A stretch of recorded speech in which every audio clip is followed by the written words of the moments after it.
Ito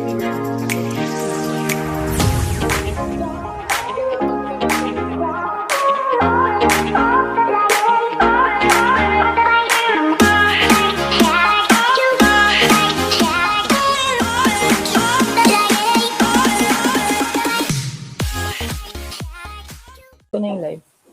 And we are live. Okay, so eto na nga. Welcome to another live session with me and Sai. And Hello.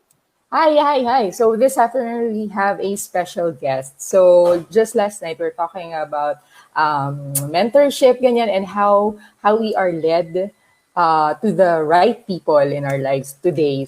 So let's start with our topic, no listen first. And when we talk about, kasi eto, kayo, Jonas, may I ask, ano yung first thing na naiisip mo or it comes to your mind when you say, kapag narinig mo itong statement na, no, listen first?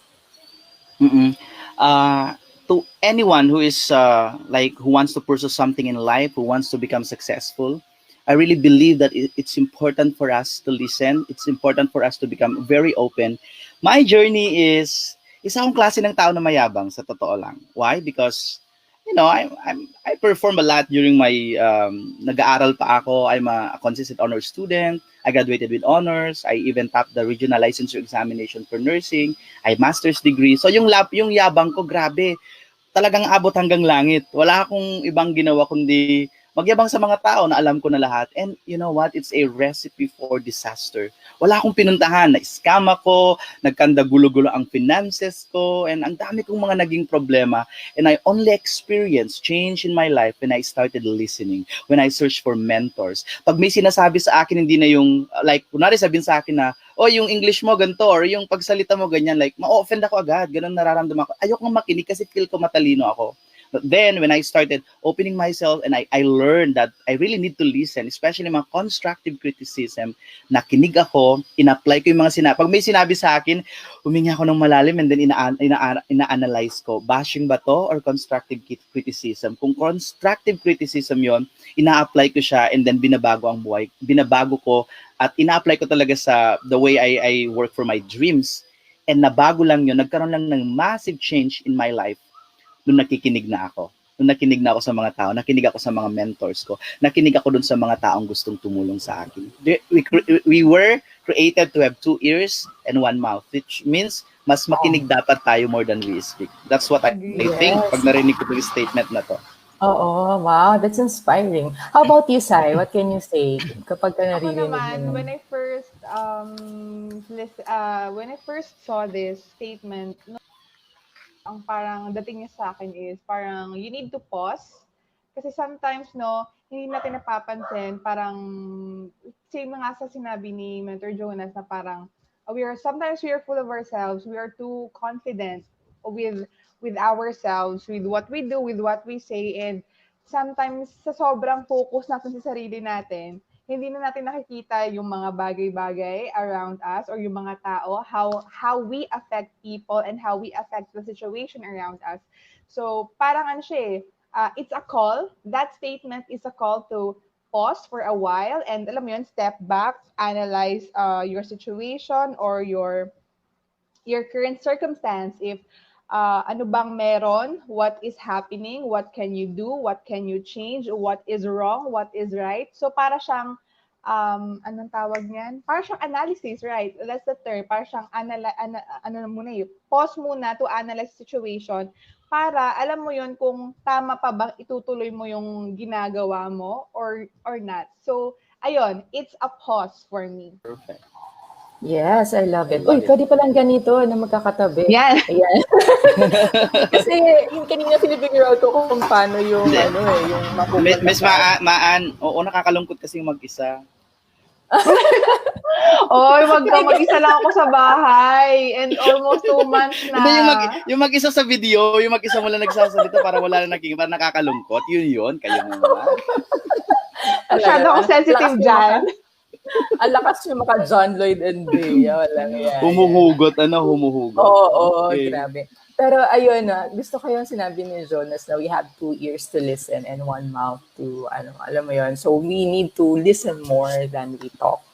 And with Sai naman, yun nga, pause. pause for a while and analyze and check the situation out if it's really if kung nakakatulong ba siya sa'yo or you need to alam mo yun to evaluate the situation more and such that na kailangan mo para maintindihan mo lalo yung situation, something like that. So, ayun. By the way, hello to those na kadarating lang sa atin live. And we're talking about listen first, mentorship, and listen, giving and receiving advices. So, Jonas, when we talk about mentorship, kasi 'di ba when we listen, syempre there's someone we are listening to. Sabi mo nga kanina when you started listening to mentors, yun yung na natutunan mo that you learn more. I wonder naman how you give mentoring to someone. Well, in my case, alam ko na, pero can you tell us more how you do mentorship? Nako. Okay. Mentorship, I think first is you have to consider yung tao na kausap mo. Like, you investigate first. Like, alam mo, kunwari for example, sa book writing is, hindi ako nagsasabi na parang ito yung pinaka-general, ito yung parang pinaka-specific. Ang sigurang difference ka sa ibang mentor is, individualize yung approach ko. When I search, tinatanong ko muna yung tao, nag-check ako ng maraming background. What do you wanna write? What is your interest? Ano mga ganito mo? And then yung mga reply ko, iniiba-iba ko according dun sa needs at mga kailangan nila. I believe that mentorship, it's not just about delivering or giving them advice or guiding them, but then, importante na matutunan mo kung ano yung gusto talaga ng kinakausap mo. It's the first step. Don't just dive and give a lot of advice. Hindi naman yun yung kailangan nyo, hindi naman yun yung importanteng kailangan nyo. So, very important to consider first yung kailangan ng tao. Yun ang magiging first step. Then that's the time that you can define kung anong structure ang ibibigay mo, anong mga specific advice ang ibibigay mo. That's what I believe. Yeah, so personalized according to the needs, kumbaga, nung may mentoran mo. So, minute lang kita ng konti, Jonas, kasi naririnig namin talaga ang iyong nature talaga dyan with all the hustle and bustle ng mga sasakyan. Pero yes, I love na totoo kasi sometimes kasi magkaiba ang concept ng mentoring sa teaching. Right? Would you agree, guys? Kasi when you say teaching, parang you are addressing to everyone na you just teach, you just provide information. But when you say mentoring, it should be based dun sa person talaga, kumbaga one-on-one. Mentorship requires follow-up din kasi, di ba? So it requires parang a level of, kumbaga, where are you at ngayon? Where are we going? Asan tayo ngayon? Parang ganun. So yes, it should be a personalized approach. How about you, Sai? Actually, I'd have to agree with Mentor Jonas, no? Yung sinabi niyang personalized. Parang pwede mo siyang analogy sa patient and doctor, di ba? Alam mo yun, kahit same kayo ng sakit, pero iba yung i-reseta sa inyo kasi iba yung katawan niya, di ba? It's, although it's the same drugs, pero it might be na ikaw may, alam mo yun, may condition ka pa before na innate, tas siya wala. So, magkakaroon ng iba-ibang reaction. So, that's why it's important na the doctor knows the history of the patient, diba? Ano yung current status niya. So, ayun, na-appreciate ko yung gano'n na ano. And, well, coming from the medical field, yun talaga yung unang analogy na umasok sa isip ko. And I really appreciate that because sometimes as we grow old, di ba after ng college, it's rare to have a opportunity to be mentored by someone actually.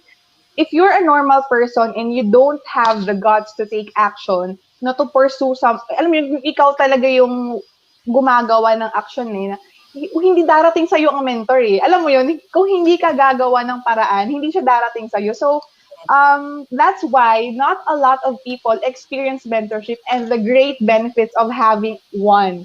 So I'm really thankful na at the age of 21, I was exposed to different mentors, and as alam mo yun, time goes by, na-align ko yung sarili ko sa sino yung gusto kong sundan, and alam mo yun, marami akong learnings na nakukuha sa kanila. And the great thing about having a mentor is that, yung lagi kong sinasabi, you don't have to make the same mistakes. It's really an advantage because a mentor is there to teach you what to do and not what to do because na-experience na nila yun eh. unless na lang kung gusto mo talagang patunayan sa sarili mo na mali talaga yung isang bagay, well, sige, magpakatanga ka.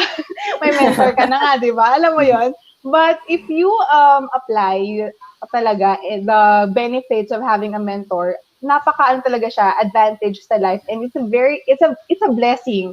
Kasi hindi lahat may ganong opportunity. And I really hope nga kung pwede lang lahat tayo magka-mentor na one-on-one na life coach para lang ma-discover pa natin yung sarili natin, di ba? And ma-pursue yung purpose talaga natin. Kasi a lot of us right now, we are not living our purposes. A lot of people are not living their purposes. Akala nila, yun na yung purpose nila. Akala nila hanggang dun lang sila.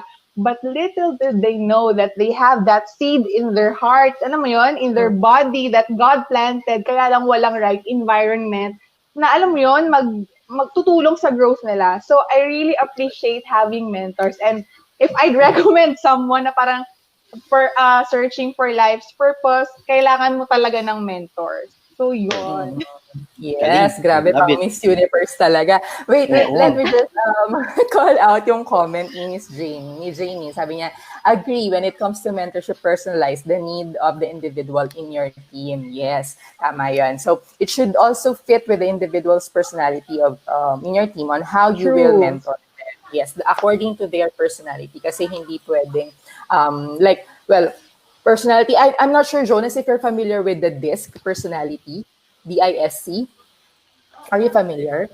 Oh, not yet. Kasi yung DISC is the dominant, the influential, the steady, and the corrective personality. So yun yung mga types. Are you familiar? Yeah. Anyway, may book na ganon? May libro na ganon?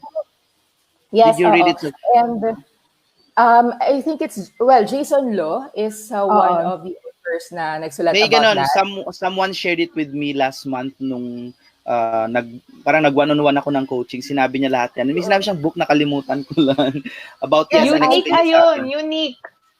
Andito nga yung book na yan eh. Perfect.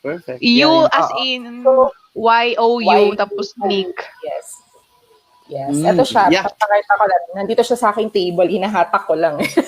Ayan. Perfect. Unique by Jason. Unique. Yan.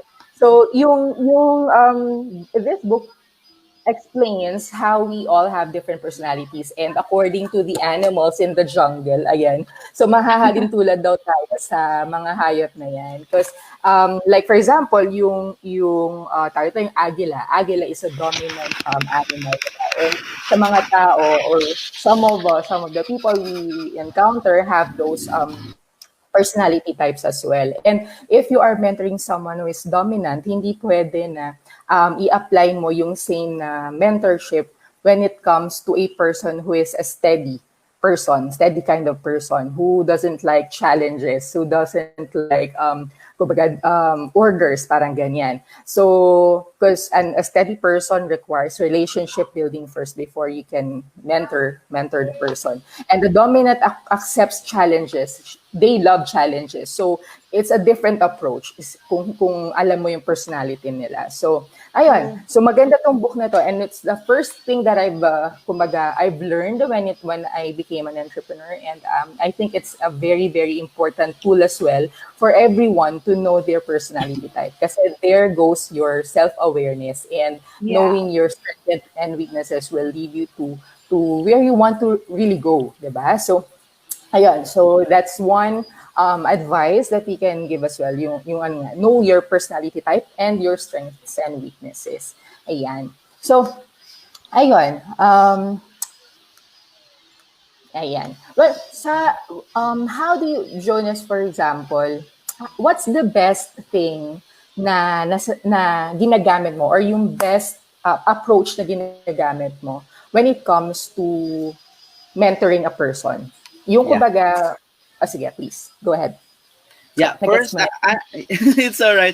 First one, I just want to ask, doon sa book, meron silang or sa internet merong sasagutan in order for you to identify or just make the description lang and then i-fill mo lang na meron? Merong parang it's a worksheet one. Not specifically this book, pero we have one in our group, pero meron ding isa that they can access online. They have an app, pero it's not something that we made or something. Na ano lang dito, share lang din ni Sai. Sai, share it. yung Yeah. Briggs Yeah. personality test.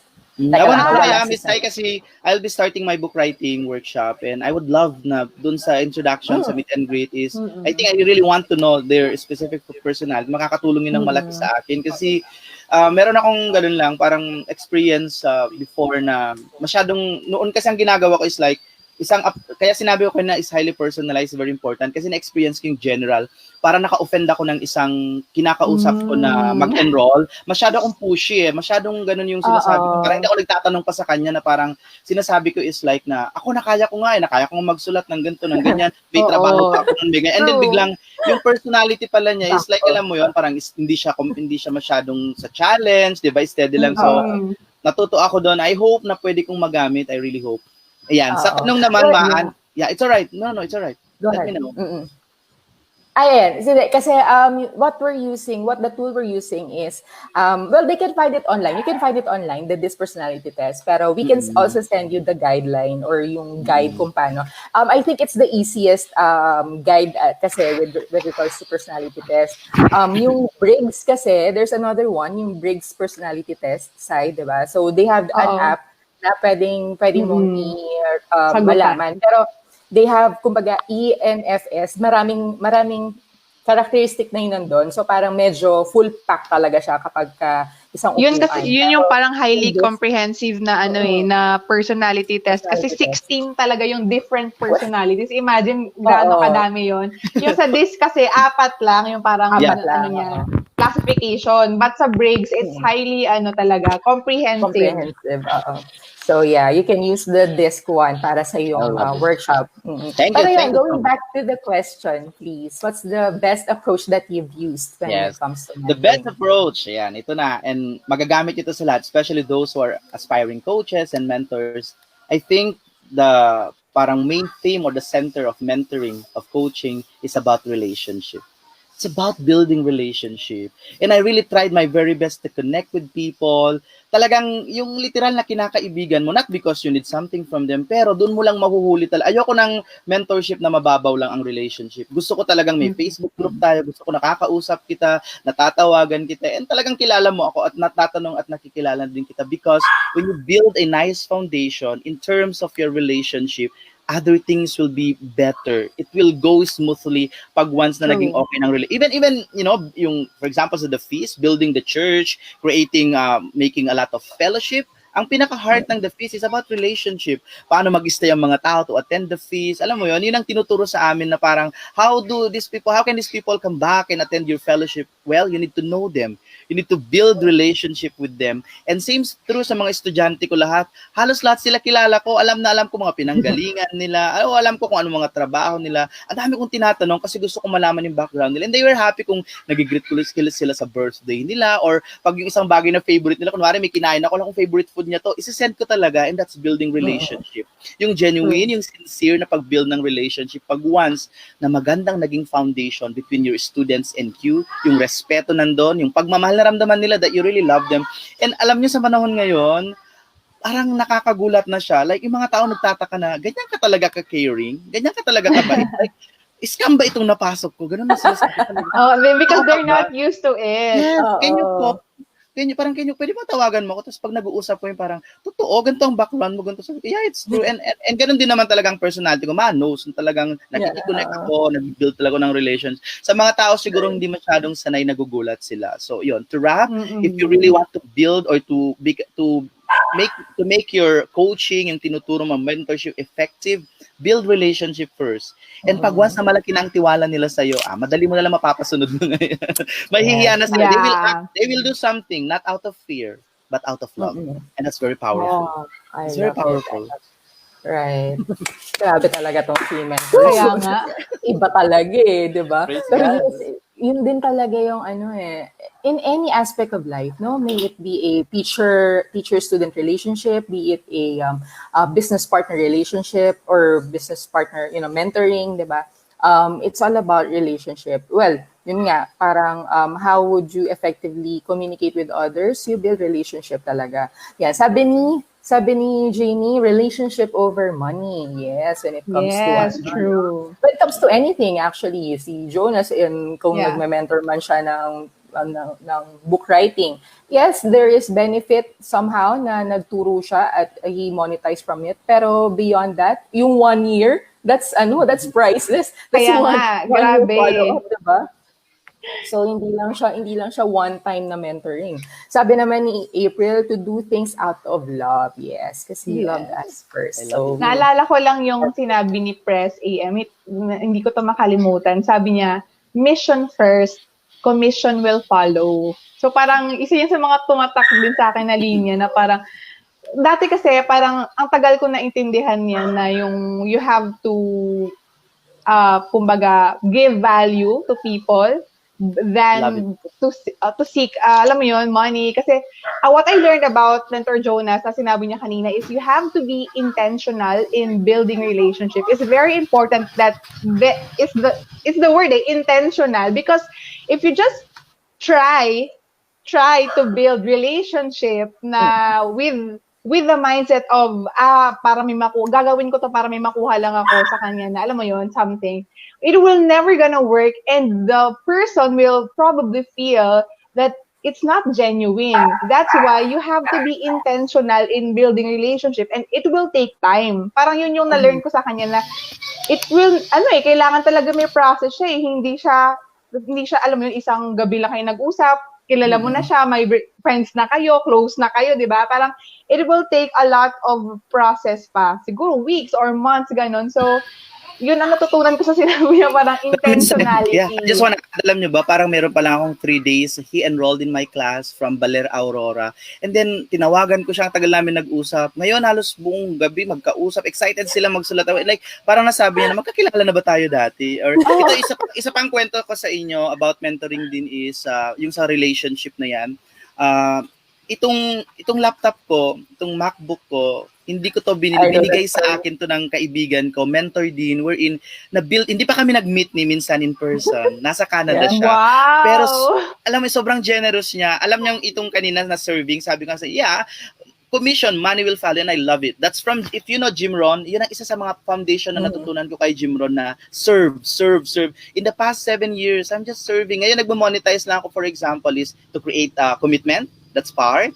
And people also, nakita naman nila yung value whatsoever. So, importante pa rin na i-consider yun. May parating na tricycle, mag-mute ako. the life in the province, ang sarap na. Binudge niya na. Ayan na, wala na. Ayun. So, yun, serve sa mga tao talaga. Hindi yan agad-agad na they will buy from you. No, ako, hindi agad-agad. Yeah. For so many years, I keep on serving sa church. So, alam ito, honest to goodness, Miss Hai, ang lahat ng workshop ko sa Oman and UAE noon, free lahat yon.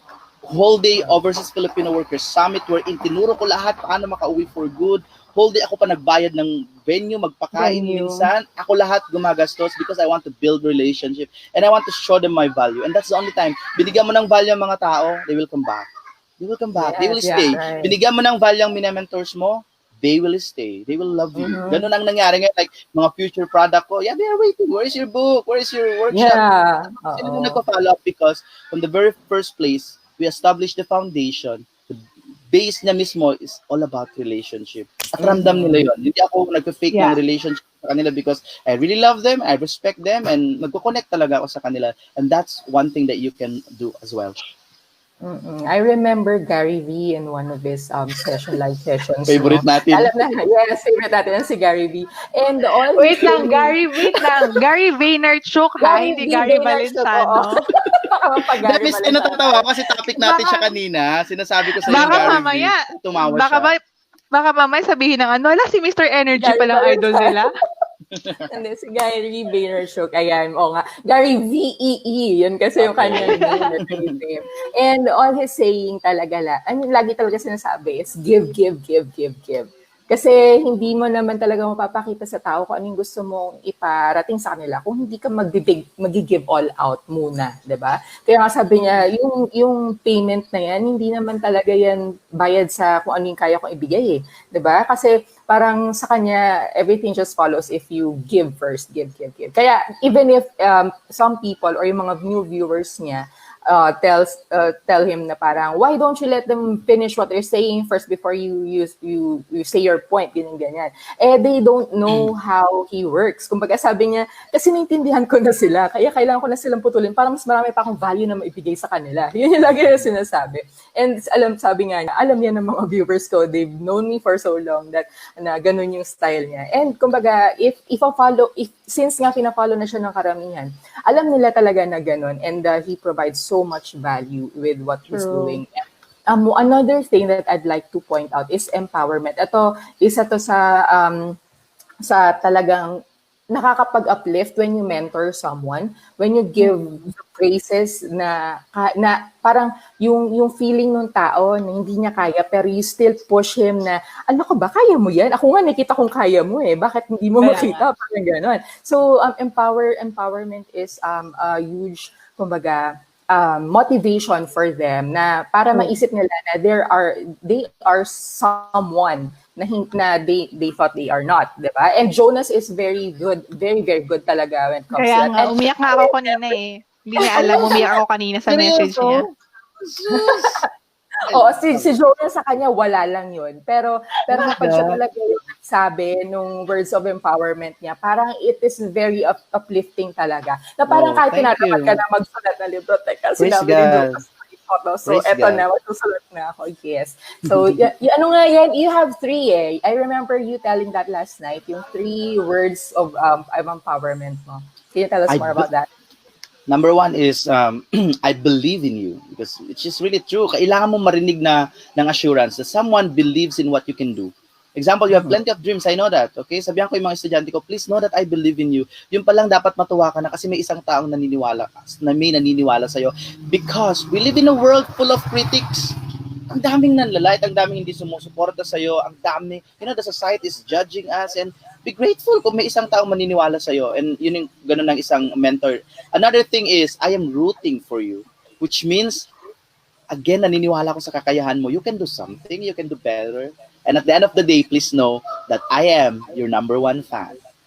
You can always speak to me and I can give you support. And, uy, ba't may ganyan? I believe in you. Lagi niyong sabihin to, I believe in you. Ayan, I am rooting for you. And I am your number 1 fan. Pwede nga umalis. Wala, iyakan sila. Taga lang, tatanggalin ko muna si Sai.